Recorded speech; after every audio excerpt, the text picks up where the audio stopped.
Hey, it's Rich, the Louisiana Hobby Guy.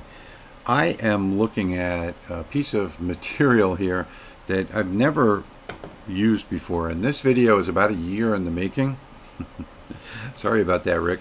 But about a year ago, Rick Sullivan from SullivanCustomLeather.com sent me this letter along with a box of material called Delrin, and this is what it looks like.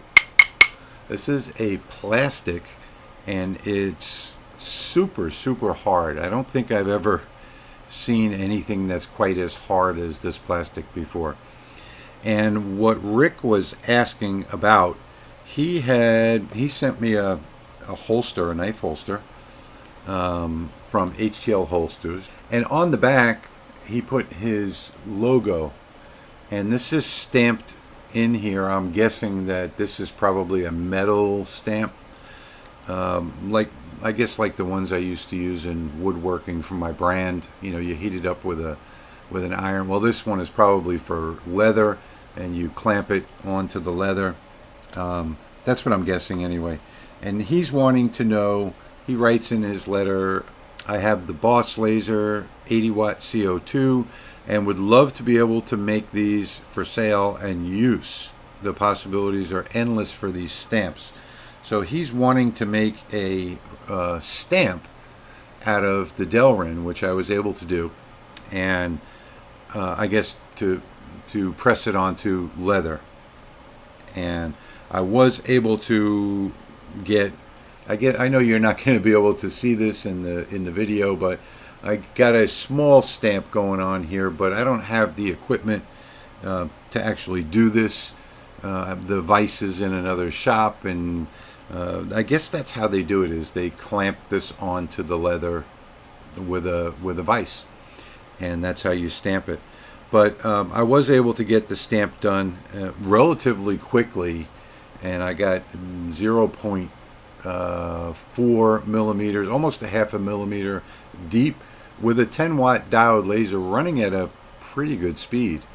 So that didn't take long at all. I'll pop up a video about that in just a minute. But this is the actual Delrin, and this is some really hard stuff.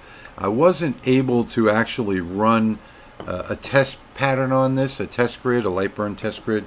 So what I did was I went into Lightburn and I brought up my LaserMATIC 10 library, and I looked at my acrylic and the black cut. My black cut speed for 3¼ millimeter acrylic was 225 millimeters per minute, 100% power.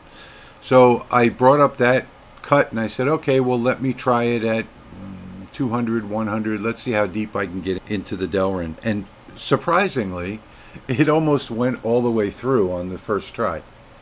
So this is 10 millimeters thick, and it got most of the way through, and I don't know if you're going to be able to see that right there, but got most of the way through with one pass. So I lowered the speed down to 175, and it cut all the way through. I was actually kind of shocked.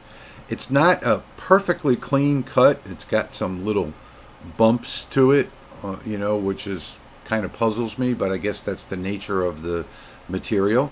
But clean enough, you know, to use. And this one, you can actually, I can see through this crack on this side over here.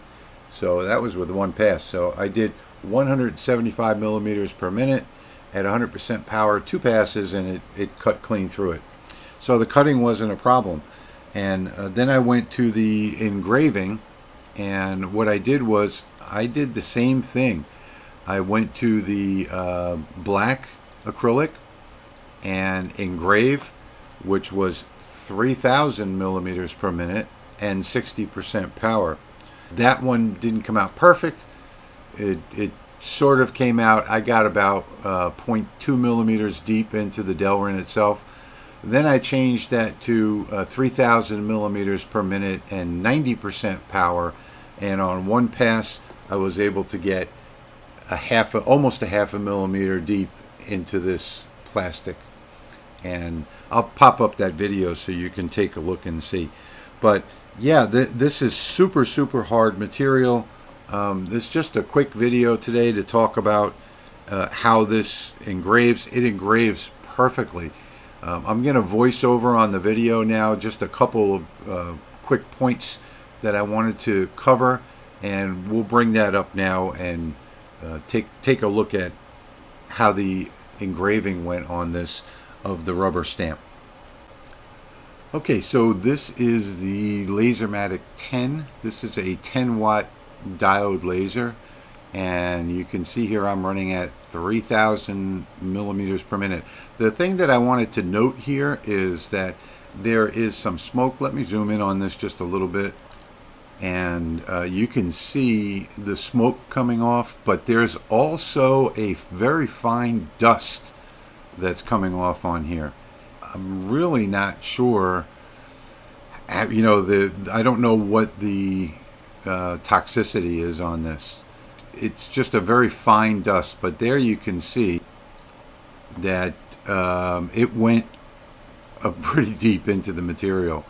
And this was my second try, and I got almost a half a millimeter deep on that material, which I think is a pretty good result right there. So getting back to the toxicity on this, I really don't know, because I didn't look at the white papers on it, so I don't know how toxic this is, but there was a good amount of dust that was left behind on top of the plastic itself, and I did brush that off, and I took a little bit of cleaner and I washed it, and I think it came out perfect. So yeah, this is a good material for making stamps for leather. And here is the stamp again, and again, I don't know how well you can see that in the camera, but this is just pressing down on it with a 30-pound weight. That's all this was.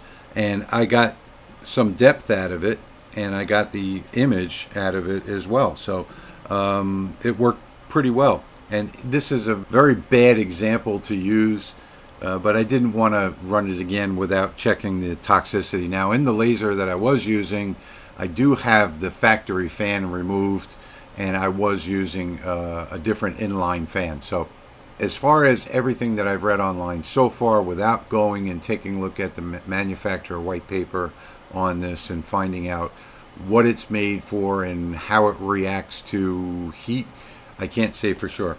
Now, the difference between using the diode laser and using the CO2, I am absolutely sure, because I've done plastics on both, that you're going to get just the same better results out of a CO2 laser than you'll get with the diode laser. You're going to have to run it a lot slower on the CO2. I would say probably somewhere in the area of maybe 100, 150 or 200 millimeters per second on the CO2, and a very low power. So probably something in the area of, on that 80 watt machine, somewhere around maybe 10 to 15%, whatever I try it at whatever the minimum power is, usually around 10 or 11%, and then adjust my speed according to that. I wouldn't go too hot on the CO2, because that would probably melt the plastic, and really what you want to do is just remove it, and you want to laser it away instead of melt it. So I did get a little bit of melting with the diode at 90 power. So I just wanted to make that point. But yeah, that's it. So when it comes to this Delrin, I would say do your homework.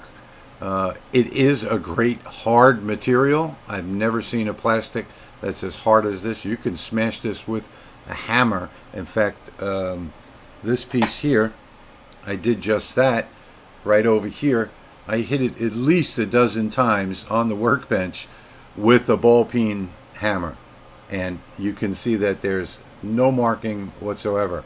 So really tough plastic, really easy to engrave, really easy to cut, which kind of surprises me. And maybe that's the nature of the 455 nanometer beam on the diode with the black Delrin. So it does come in different colors. You can get black, you can get white. whatever color you want to use. You can only use dark colors on a diode laser, but you can use any color you want on the CO2. So that's about it. Quick video today. And I wanted to just cover this and get this done for Rick because it's been so long in the making, and this box has traveled in every storage you could imagine. And I finally found it again last month, and I said, oh, let me get this video done and let me do some talking about the Delrin and how it engraves and how it cuts. So there you go. Relatively quick video today anyway, but I did have fun making this. This was a fast and easy project, and I hope you enjoyed this video as much as I enjoyed making it for you. So as always, thank you for watching, and I'll see you in the next one.